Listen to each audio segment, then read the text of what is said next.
গত 6 মাসের এই সরকারের পারফরমেন্সে এই উপদেষ্টা পরিষদ কার্যত দেশ পরিচালনা এবং দেশে স্থিতিশীলতা আনয়নে ব্যর্থ হচ্ছে। জাতীয় নির্বাচনের আগে স্থানীয় নির্বাচন করার একটা বিষয় আপনারা জানেন, এটা নিয়ে একটা ব্যাপক আলোচনা হচ্ছে এবং অনেকেই মত দিচ্ছে যে জাতীয় নির্বাচনের আগে বর্তমান প্রশাসনের ফিটনেস দেখার জন্য, তাদের সক্ষমতা দেখার জন্য স্থানীয় নির্বাচনগুলো হতে পারে। যেহেতু 6 মাস ধরে স্থানীয় সরকার ব্যবস্থা কার্যত অচল, কোনো জনপ্রতিনিধি নাই, প্রশাসক দিয়ে আমলারা ওইভাবে সামলাতে পারছে না।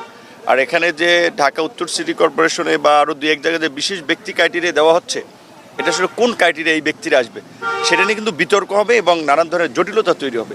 সেই ক্ষেত্রে একটা ভালো পথ হতে পারে যে দ্রুত সময়ের মধ্যে 2-3 মাসের মধ্যে স্থানীয় নির্বাচনটা দিয়ে আপনার নির্বাচনের ট্রেন্ডটা চালু করে দেওয়া।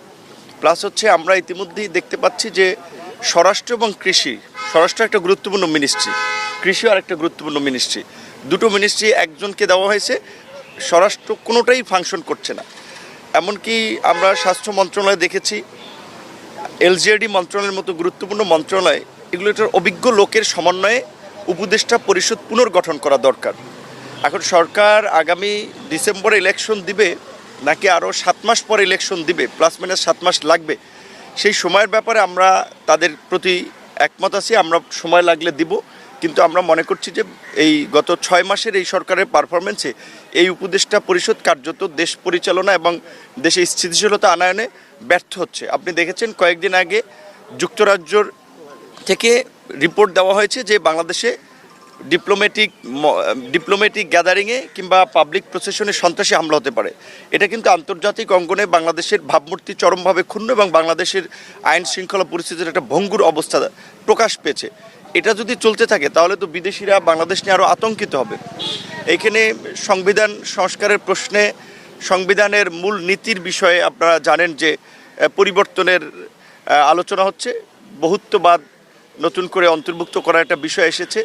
এরকম আরও গুরুত্বপূর্ণ বিষয় আছে যেগুলো আমরা কিছু বিষয় তো অভ্যন্তরীণ আলোচনার মধ্যে থাকবে, আর কিছু বিষয় তো পাবলিক করা যাবে।